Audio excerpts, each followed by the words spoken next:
काशी में 80 घाट पर तुलसीदास रोज रामचरितमानस को गाते थे। एक बार गोस्वामी प्रातःकाल शौच करके आ रहे थे तो कोई एक प्रेत से इनका मिलन हुआ। उस प्रेत ने प्रसन्न होकर गोस्वामी जी से कहा कि मैं आपको कुछ देना चाहता हूं।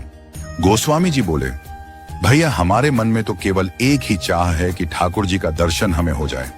उस प्रेत ने कहा कि महाराज, मैं यदि दर्शन करवा सकता तो अब तक मुक्त न हो गया होता। मैं खुद प्रेत योनि में पड़ा हुआ हूं। तुलसीदास जी बोले, फिर भैया हमको कुछ नहीं चाहिए।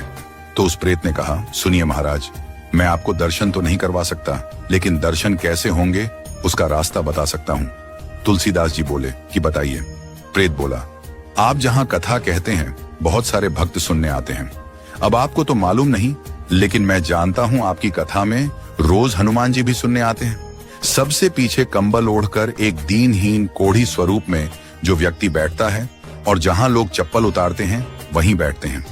उनके पैर पकड़ लेना वह हनुमान जी ही हैं। गोस्वामी जी बड़े खुश हुए।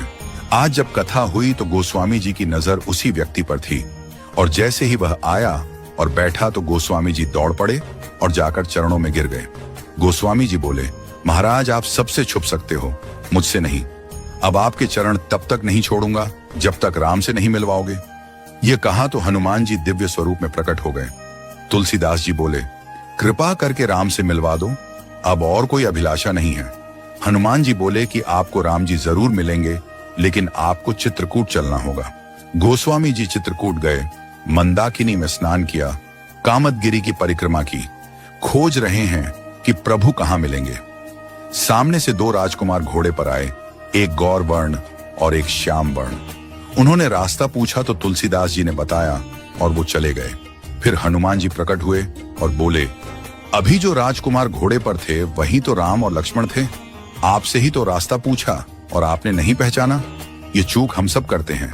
न जाने कितनी बार भगवान सामने आए हों और हम पहचान नहीं पाए हों। सबका आदर करो, क्योंकि न जाने किस रूप में नारायण मिल जाएं। गोस्वामी जी बोले, हनुमान जी आज बहुत बड़ी गलती हो गई, कृपा करवाइए फिर मिलन हो। हनुमान जी बोले, धैर्य रखो, फिर मिलेंगे। गोस्वामी जी मंदाकिनी के तट पर स्नान कर चंदन घिसते हुए श्री राम जय जय राम गा रहे थे। ठाकुर जी बालक रूप में आए और बोले, बाबा चंदन बहुत प्यारा घिसा है, थोड़ा मुझे लगा दो। गोस्वामी जी ने दिया। हनुमान जी तोता बनकर आए और घोषणा कर दी कि चित्रकूट के घाट पर भाई संतों की भीड़, तुलसीदास चंदन घिसे, तिलक देत रघुवीर। तुलसीदास जी के कानों में यह वाणी पड़ी तो चरणों में गिर पड़े। ठाकुर जी बोले, अब नहीं छोड़ूंगा। प्रभु दिव्य रूप में प्रकट हुए और अंतर्ध्यान हो गए। वह झलक हृदय में बस गई। फिर कोई अभिलाषा न रही। परम शांति और आनंद मिल गया। राम की शरण में आराम है, राम राम कर ले। इस प्रकार तुलसीदास जी का राम से मिलन